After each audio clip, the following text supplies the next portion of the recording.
网上视频显示，广州海珠区轮头村有2名年轻女孩出门拿外卖，其中1人没戴口罩，结果在小区门口与防疫人员发生争执。随后，2女孩被保安按倒，并将其手臂捆绑在身后，跪地示众。事件引发舆论挞伐。限制他人人身自由，从法律上肯定是违法的。不要说保安，连警察都没这个权利。警察有这个权利，都要当事人涉嫌违法犯罪，人家不戴口罩，这个就还多少有点争议。他们是属于渎职，违法犯法。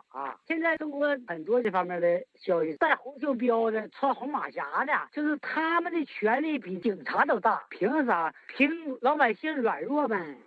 网上也是骂声一片。有人说真是悲剧，人格沦丧，私刑对弱者、施暴者都不像人了。也有人说，文革时期不拿红宝书的人都是这个下场的，继续底层互害。导致的倒退吧，他们手中有点权利，或者没有权利，但是就像保安一样，他们把自己视为警察的执法权，防疫无家无归吧，好像他们是有单位的、有组织的，而且假借政府的名义作恶，特别是我们这个个体的老百姓，真的很无助的。大陆律师盛先生表示，只要官方说是紧急状况，百姓就无可奈何。按程序，他要书面的，不能口头的，还要告知各方面的。不过还有另外一种，属于紧急状况，他可以采取特殊的处置手段。他们从这个解释，那我们也就没办法与他争了。新唐人记者陈杰、李珊珊、舒灿采访报道。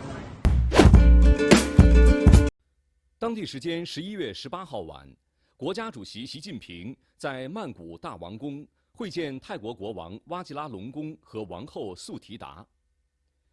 习近平指出，中泰是好邻居、好朋友、好亲戚、好伙伴，两国关系历经风雨洗礼，在新时代不断发扬光大。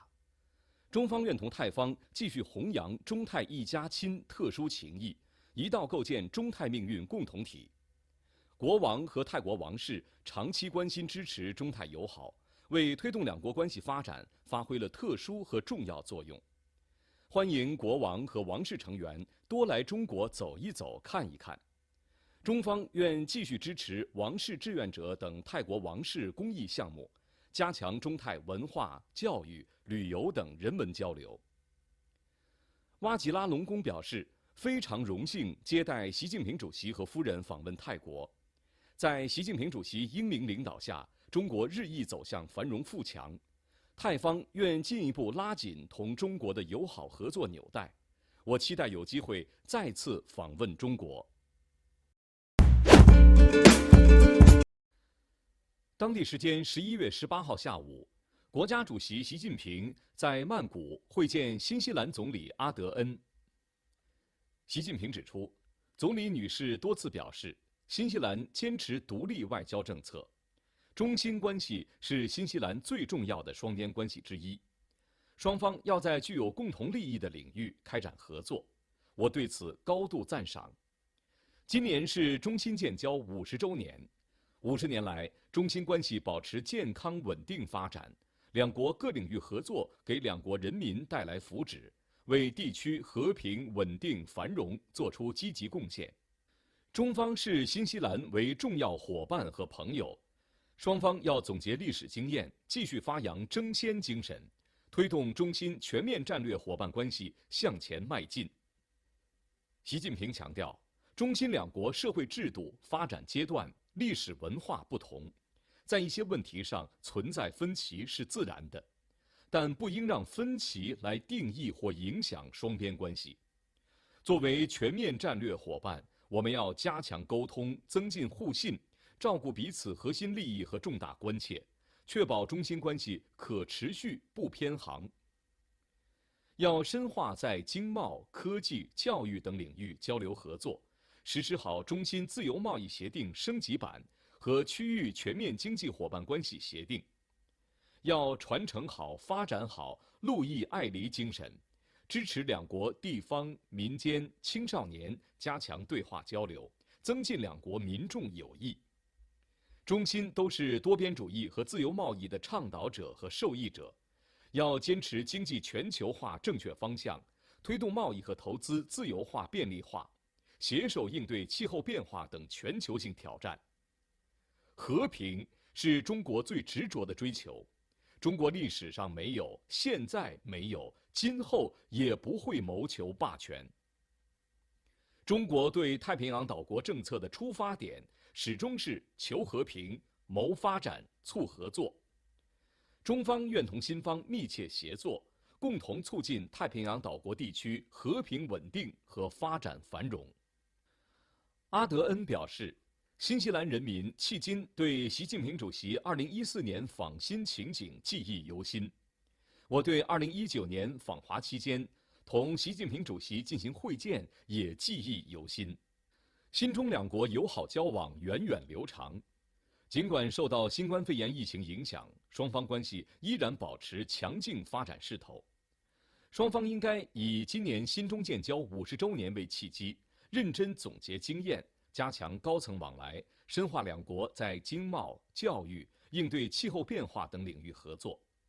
我高度赞赏习近平主席今天上午在亚太经合组织领导人非正式会议上发表的重要观点，感谢习近平主席分享真知灼见。中国是促进世界未来发展繁荣的重要力量，新方坚持一个中国政策，致力于同中方加强沟通，增进了解，愿就南太平洋事务深入交流，为促进亚太地区繁荣稳定作出贡献。2022年 APEC 经济领袖会议，各国代表19日上午出席第2场闭门会议。台湾代表台积电创办人张忠谋与先前同样座位与会。最后一天场边，张忠谋也安排与美国副总统贺锦丽会晤，两人合影并握手交谈。张忠谋会后记者会透露，两人见面非常愉快。贺锦丽重申美国对帮助台湾的决心，也提及对晶片的兴趣，并欢迎台积电在亚利桑那州设厂。贺锦丽也与中共国家主席习近平进行短暂会晤，并抛出两人合照，表示两国必须保持开放的沟通渠道，以负责任的方式管理两国之间的竞争。张忠谋也透露，在会议第一天的休息室有与习近平互动问好，两人相处愉快客气，但并未谈及紧张的台海局势。前一天晚间，张忠谋也与日本首相岸田文雄举行双边会谈。岸田表示将持续深化台日合作与交流，双方并积极探索各项可能性。张忠谋则感谢日本在各国际场域重申台海和平重要性，请日本持续支持台湾的国际参与，包括 CPTPP。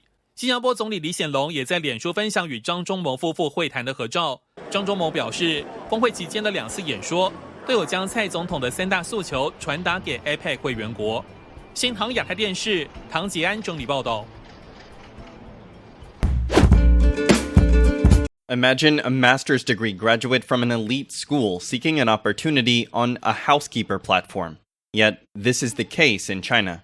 According to Rule of Law Daily, a mainland media, such outstanding profiles are becoming more common. The resumes boast high English proficiency, a master's degree from an American university, or a bachelor's degree from China's top-ranking institution. Unlike the usual norm in China that housekeepers and nannies would be in their 40s or 50s, these applicants are 2 decades younger. Wang Yang, manager of a Beijing-based housekeeping company, did not deny that there might be highly educated young people that picked up this vocation. But Wang noted that the majority of housekeepers are still middle-aged. The China Household Service Industry Development Report in 2018 showed that only 14.1% of the workforce in this sector has a high school education or higher. The overall market is still dominated by workers born before the 1980s in rural areas. So what can explain the rising number of academic profiles on these sites? There have been instances in the past when a remarkable resume was only fabricated. Rule of Law Daily provided an example. Last year, one platform showcased profiles of female graduates from Tsinghua University, one of China's prestigious educators. An official intervention discovered that all the profiles were fictitious and were only a part of a commercial campaign. An investigation by the news agency discovered that these special housekeepers also offered private tutoring. The subjects vary from English training to college and postgraduate entrance examinations. One person said they also tutor elementary and middle school students at a fee of 300 to 500 yuan per hour, or $41 to $69. Wang Yang said housekeeping platforms had become a cover for private tutors to find clients. Besides school subjects such as language and mathematics, others have offered calligraphy, piano, and violin lessons. Several accounts on these platforms have admitted to the Rule of Law Daily that they used housekeeping as a cover to evade regulations. Their main responsibility is to assist with children's education. Their monthly payment is also higher, mostly between 15,000 and 25,000 yuan, or around $2,000 and $3,500. The Chinese government outlawed off-campus for-profit tutoring and training centers in July last year, sending the lucrative market into an overhaul. The rules forbid tutoring at times when off-campus education is most popular, including weekends, holidays, winter and summer vacations.